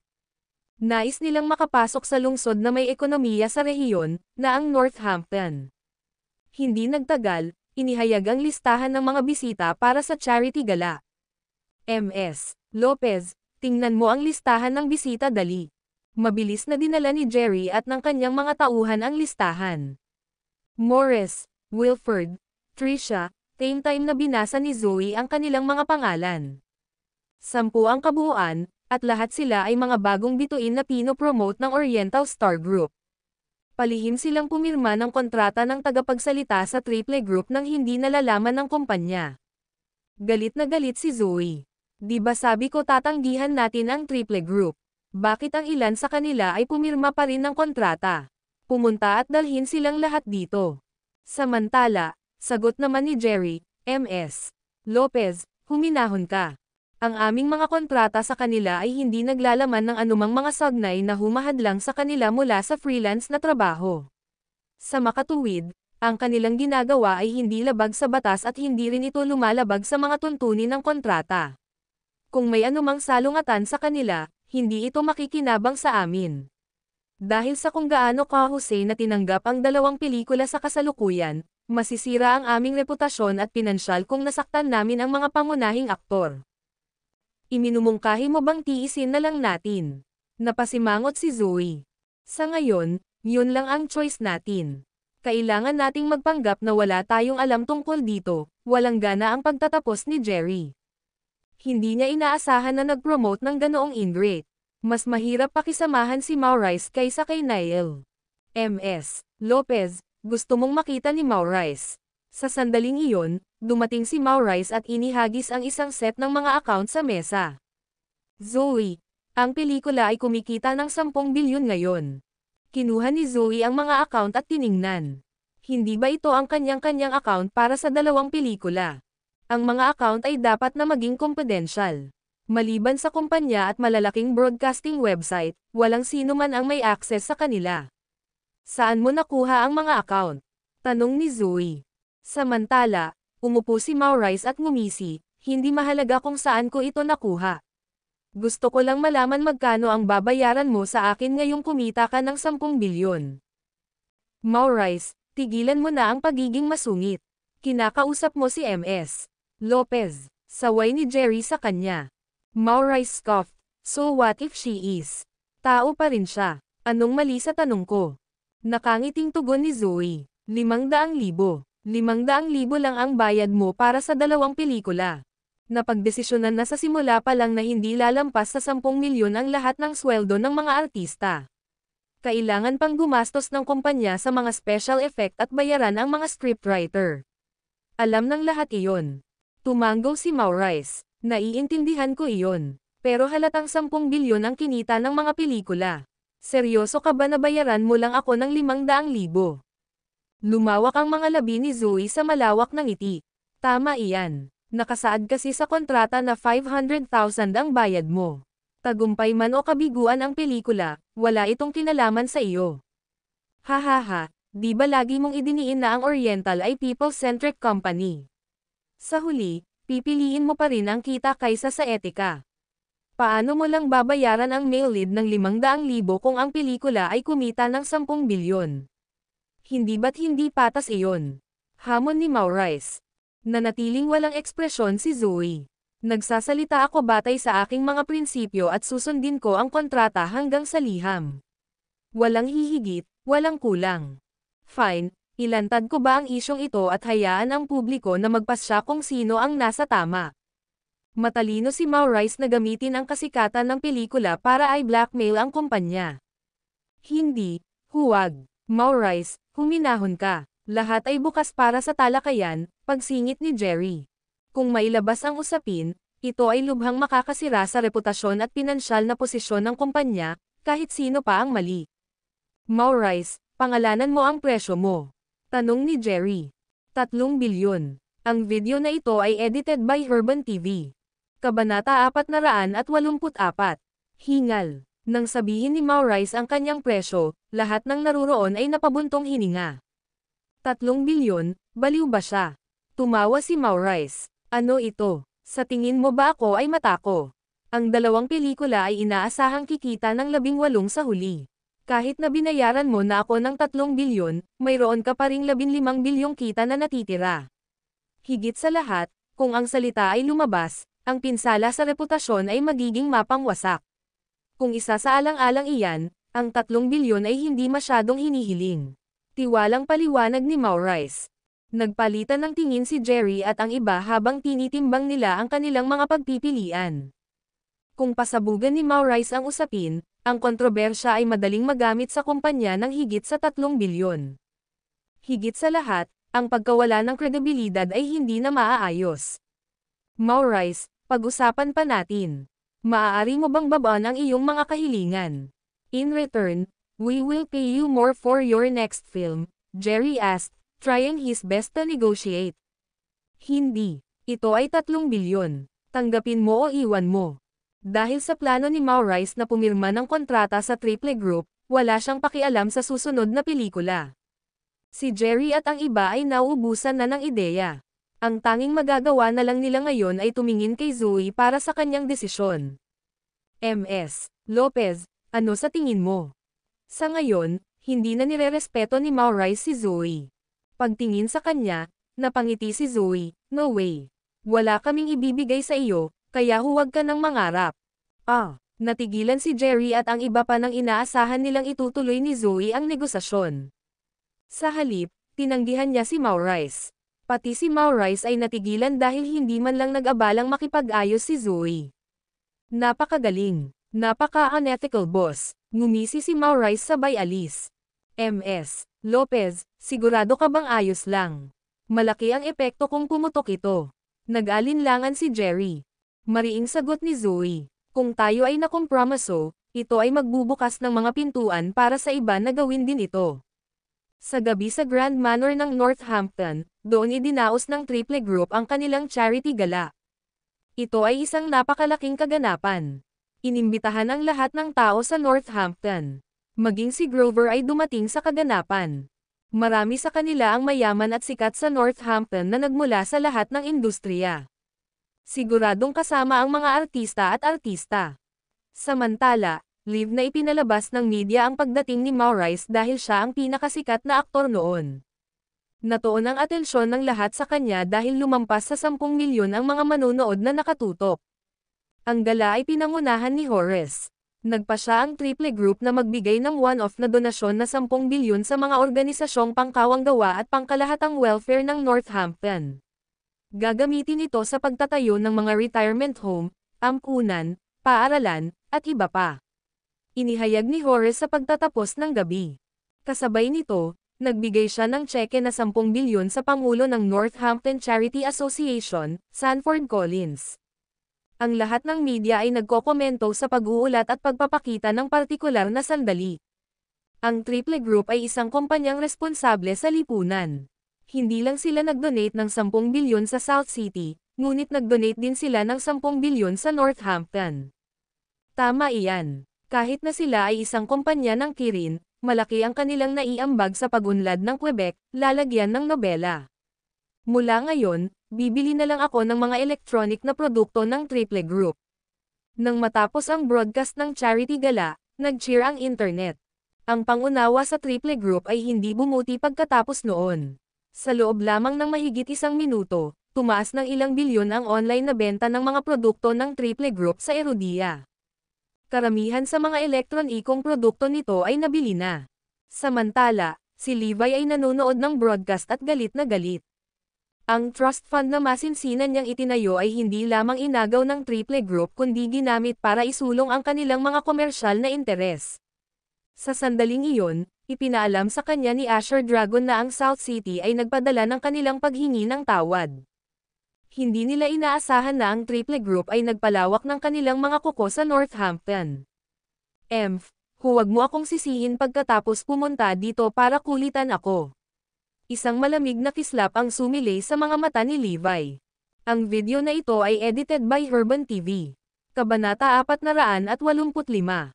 Nakakuyom ang kamao, pati si Zoe, nanginginig sa galit. Ito ay talagang isang kapitalistang lipunan. Ang kapangyarihan at impluwensya ay hindi lamang maaaring tanggapin ang katotohanan kundi pati na rin ang pagpapaputi ng mga kasalanan sa kabutihan. Samantala, ipinapalabas pa rin ang charity gala. Ang Triple Group ay pumila ng 10 mahihirap na bata sa harap ng mga kamera. Ipinahayag ni Horace, aalagaan ng Triple Group ang 10 batang ito hanggang sa makapagtapos sila sa unibersidad. Ang galing! Marami sa mga manonood ang nagpalakpakan at nagsisigawan.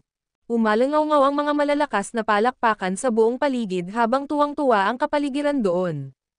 Ang Triple Group ay nanalo ng isang mapagpasyang tagumpay sa parehong reputasyon at pinansyal na mga pakinabang. Kilala na sila ngayon bilang isang organisasyong responsable sa lipunan, nobela. Ladies and gentlemen, baka hindi na-align ang next segment natin sa theme ngayong gabi. Ngunit sa palagay ko ito ay isang pagkakataon upang matulungan ang isang tao na mabawi ang isang kawalan ng katarungan. Binago ni Horace ang paksa ng gabi. Oh, may nais bang ilantad ang isang kawalang katarungang ginawa? Lahat ay interesadong malaman kung tungkol saan ito.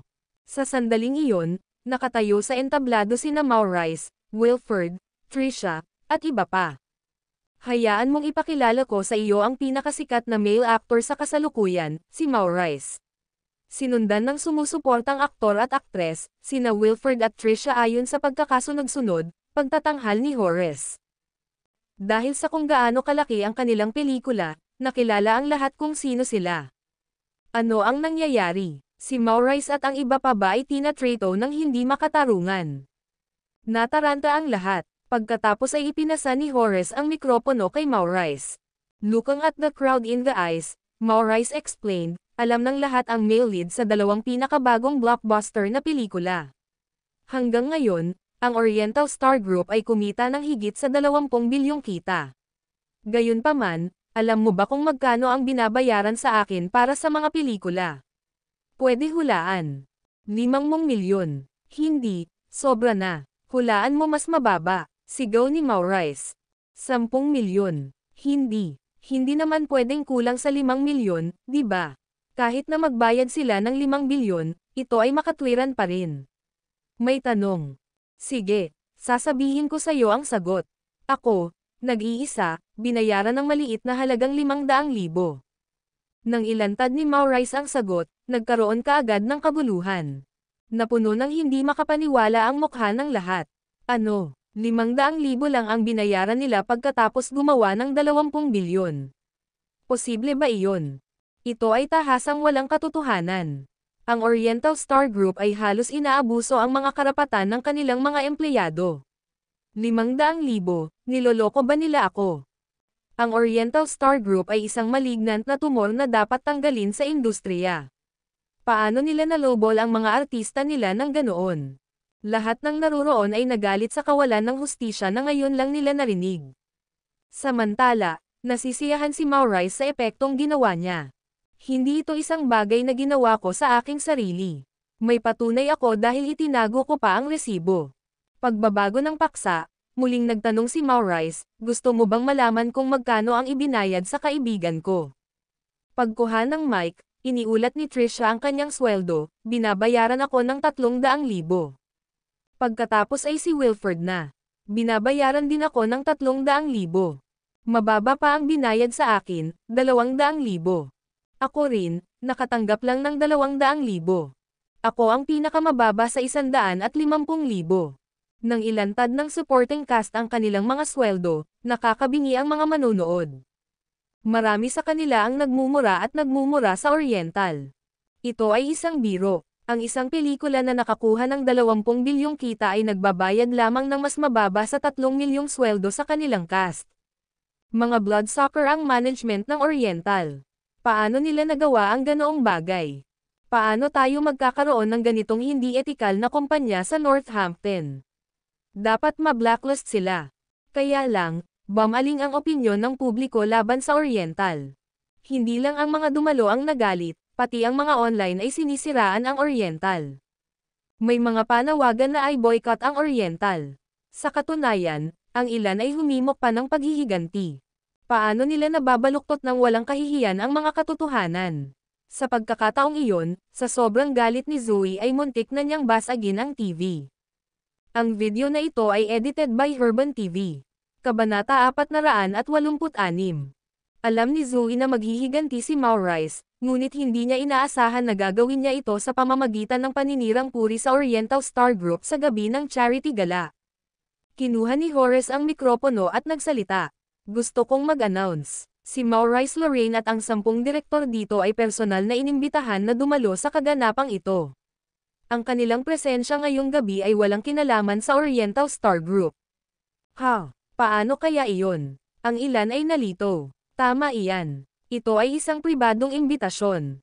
Nakangiting paliwanag ni Horace. Minsan akong nag-propose sa Oriental na mag-imbite ng ilang direktor sa event, pero tinanggihan ako ng presidente. Nag-alinlangan siya sa aking mabait na hakbangin at iniisip na pinaplano naming gamitin ang reputasyon ng charity gala para kumita ng blood money, kaya tumanggi siyang makipagtulungan sa amin. Sigh. Tiyak na mahirap ang triple group. Nagliliyab tayo kapag hindi tayo nakikibahagi sa kawang gawa, ngunit kapag sa wakas ay nasangkot tayo sa ating sarili, ang ating mga motibo ay nauuwi sa pagtatanong. Ito ay malupit lang. Lalagyan ng nobela. Ano? Kasuklam-suklam ba ang Oriental? Bakit nila kinwestiyon ang kabaitan ng iba? Gaano sila kawalan GE? Ang triple group ay talagang gumagawa ng charity work, nakapagbigay na sila ng mahigit 2 bilyon sa South City at Northampton. Hindi ba charity yon? Joke lang ang Oriental. Ang isang kumpanyang tulad nito ay nararapat na mabaygo. Magsanib puwersa tayo at ibagsak sila. Kuwit. Sa pagdaragdag ni Horace ng gasolina sa apoy, ang karamihan ay nagalit. Lubos na nilang hinamak ang Oriental Star Group at gusto nilang masira ang kumpanya. Mas malala pa ang sitwasyon online. Libu-libong netizens ang nagsimulang i-boycott ang Oriental Star Group. I-flood natin ang mga pelikula nila ng nakakakilabot na ratings. Sa loob ng isang oras, 2 pangunahing pelikula ang nakatanggap ng libu-libong masamang pagsusuri. Ang mga pelikula ay nagdusa ng husto tungkol sa mga benta at reputasyon. Gulong-gulo na ngayon ang Oriental Star Group. Patuloy ni Horace, gusto kong patunayan kay Maurice Lorraine at sa iba pang mga direktor dito. Hindi man ito malaking halaga, nag-alok sila ng kanilang mga kontribusyon. Binaliwala nila ang mga regulasyon ng kumpanya at inilalagay sa panganib ang kanilang mga trabaho para lang maging bahagi ng charity gala na ito. Kaya, gusto kong humiling ng isang round of applause para sa mga kabataang ito. Kahanga-hanga, mamumuhunan ako sa anumang pelikulang gagawin mo sa hinaharap. Oo, dapat maging charity ambassador ng Northampton si Maurice Lorraine. Maraming big shot ang nagbigay ng kanilang tugon. Isang malakas na palakpakan ang sumunod. Ang internet ay puno ng mga positibong komento tungkol kay Maurice at sa iba pang mga direktor. Ang 10 direktor ay tinatawag na ngayon bilang makapangyarihan at walang takot na mga bayani sa kawang gawa. Nang makita ito, napangiti si Maurice. Hindi niya inaasahan na magiging maganda ang mga pangyayari. Ang lahat ng kasabihan at kayamanan ay akin na. Pagkatapos, naisip niya si Helena Engler.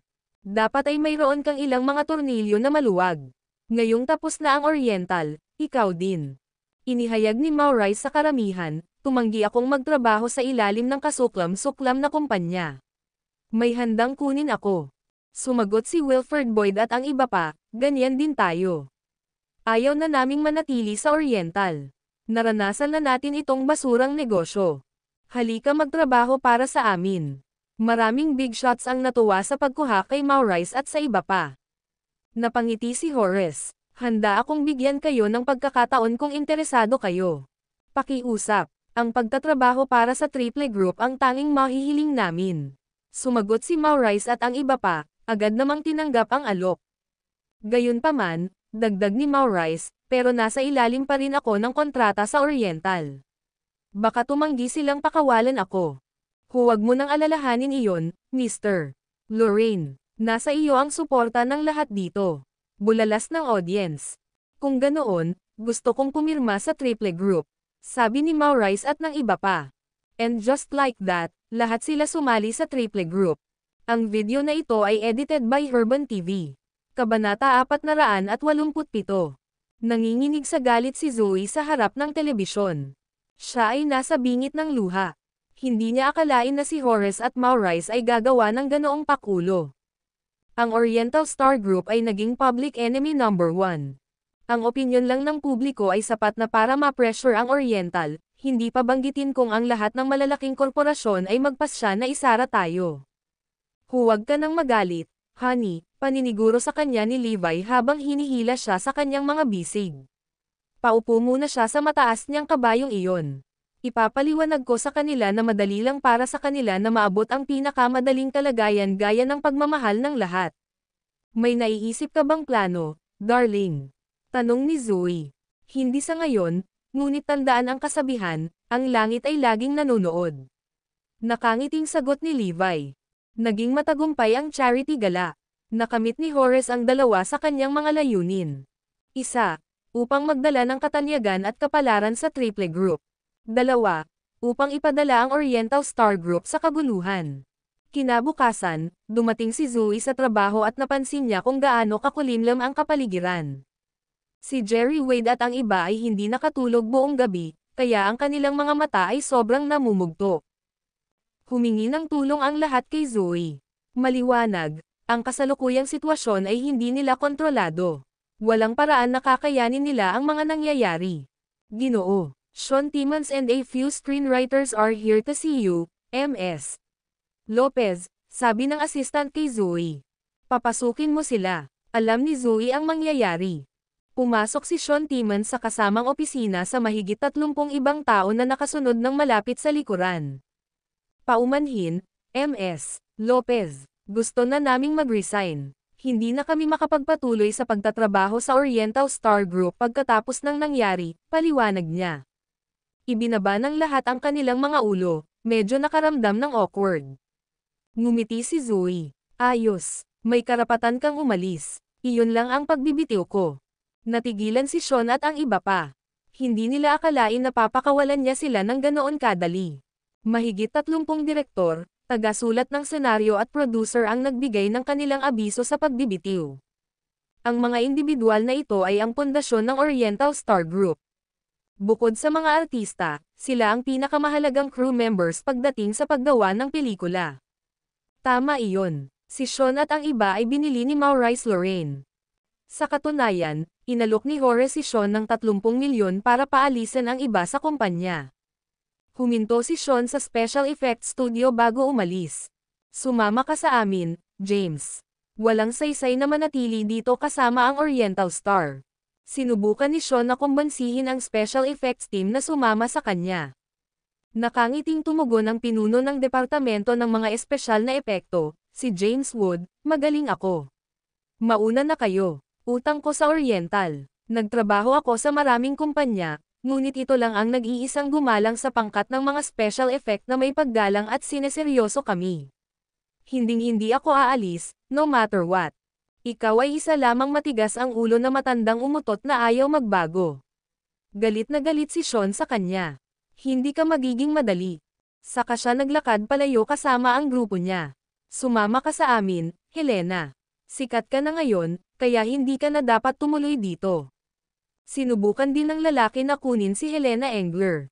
Sa pamamagitan nito, kailangan bigyan ako ni Horace ng hindi bababa sa 3 milyon. Gayunpaman, tinanggihan siya ni Helena. Hindi ako aalis. Lagi akong kasama ni Ms. Lopez. Sige. Maaari mong patuloy na bigyan ang iyong sarili ng hangin pagkatapos. Magugutom ka lang kung sasabayan mo ang ugali na yan. Ngumisi si Sean. Natouch si Zoe nang makita ang lahat ng nanatili. Malapit nang matapos ang krisis na ito. Magtiwala sa akin dito, declare niya. Naniwala siya kay Levi. Kung sinabi ni Levi na kaya niyang lutisin ito, walang duda na kaya niya ito. Kung tutuusin, sinusuportahan siya ng misteryosong may-ari ng Morris Group. Siya ay omnipotent. Kung madaling makitungo ang lalaki kina Scott Yates at Sebastian Lopez ng South City, kung ano man ang kinakaharap ng Oriental Star Group ngayon ay isang piraso ng cake. Ang video na ito ay edited by Herban TV. Kabanata 488.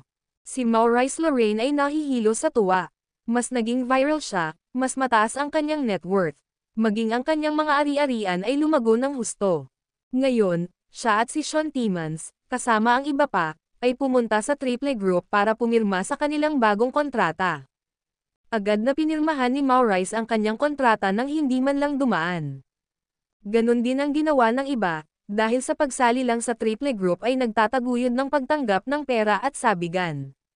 Nakatanggap si Sean at ang kanilang grupo ng settlement fee na ilang daang libo mula pa sa pagsali sa kumpanya.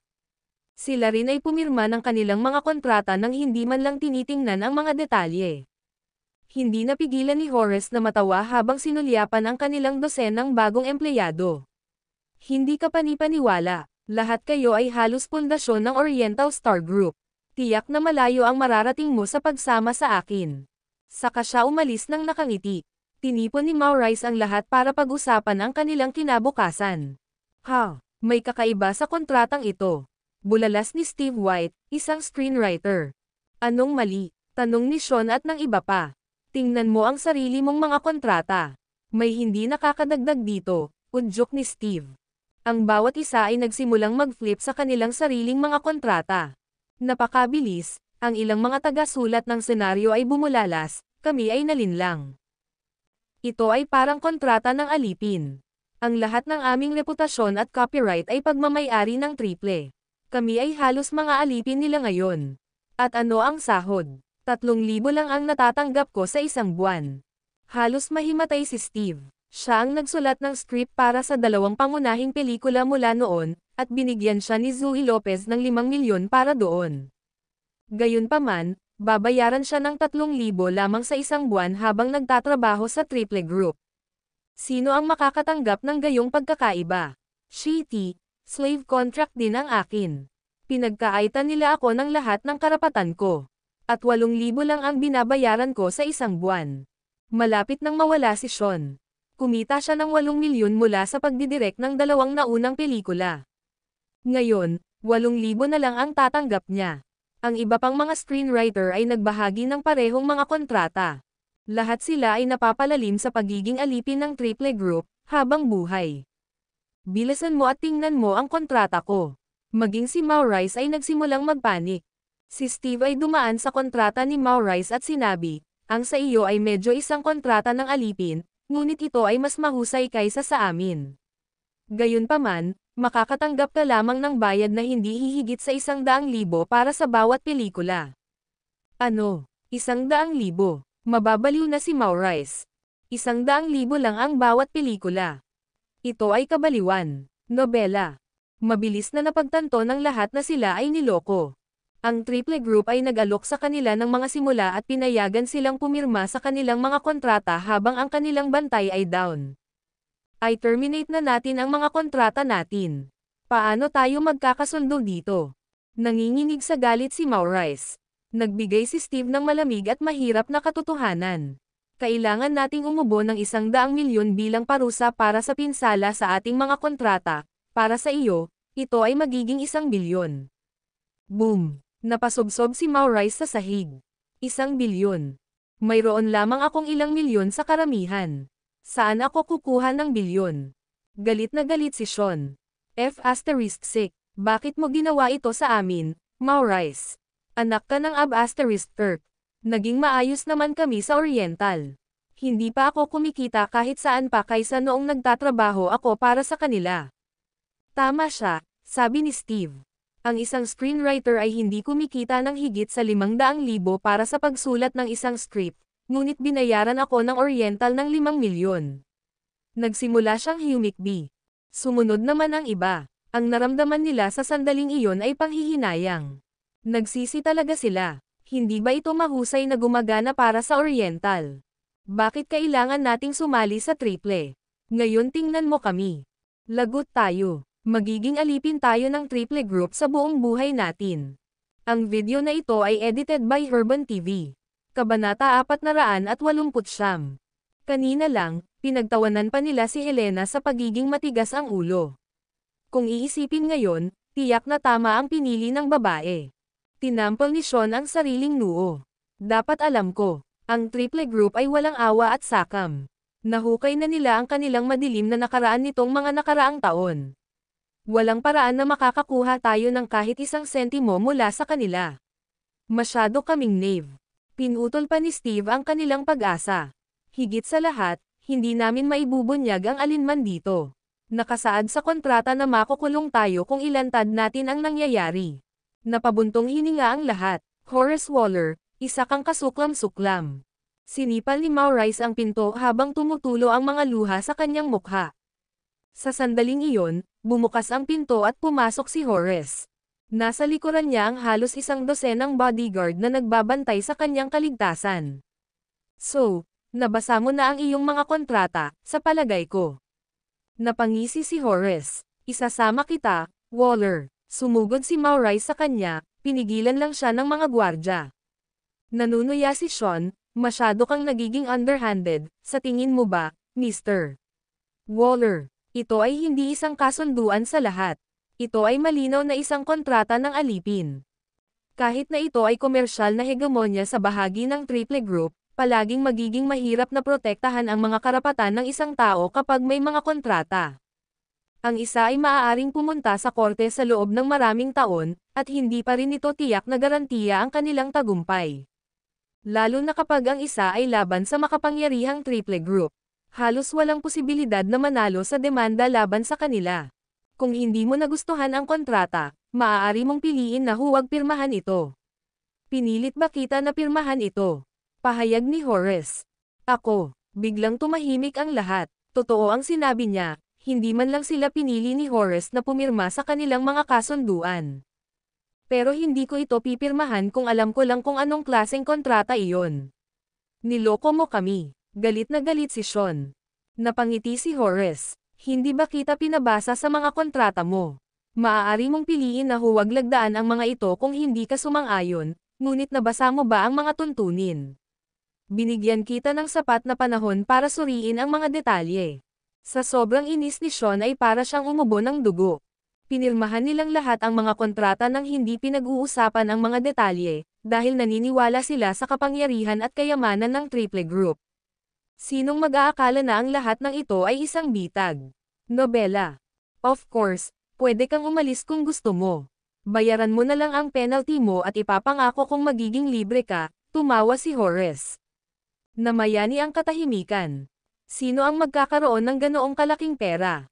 Tagumpay na ngumiti si Horace. Kung hindi ka makakabayad, mas mabuting sundin mo ako at pagsilbihan mong mabuti ang Triple Group.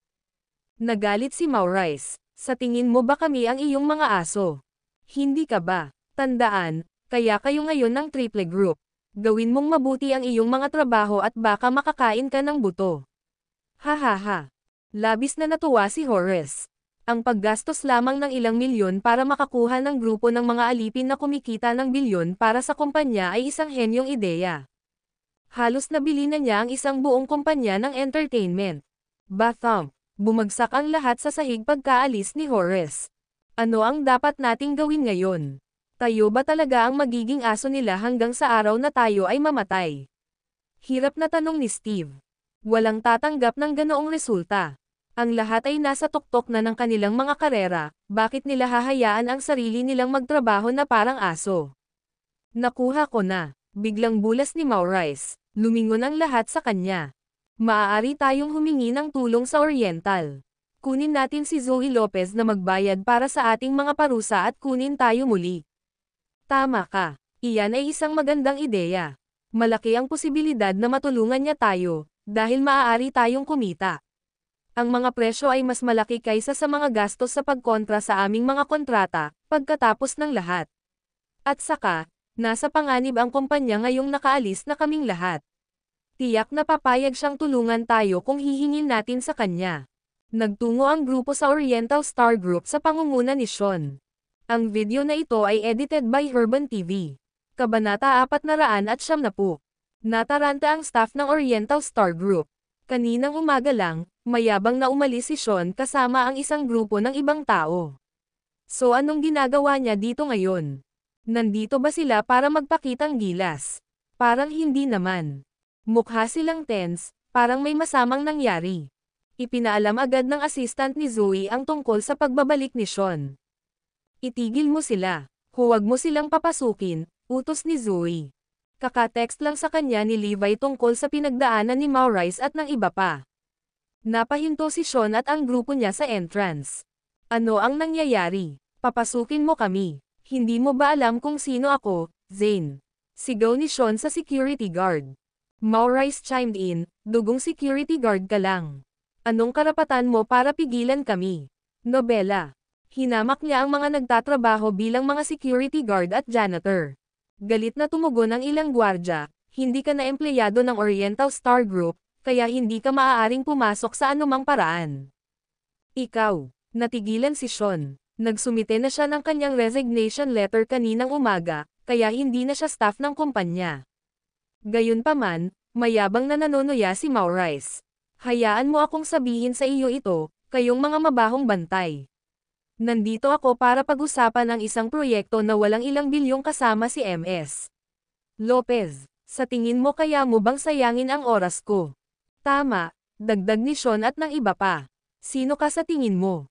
Ang lakas ng loob mong pigilan kami. Kung isipin na ang mga kilalang direktor na ito ay pinipigilan ng ilang hamak na security guard, hindi ito papayagan ng kanilang mga pride.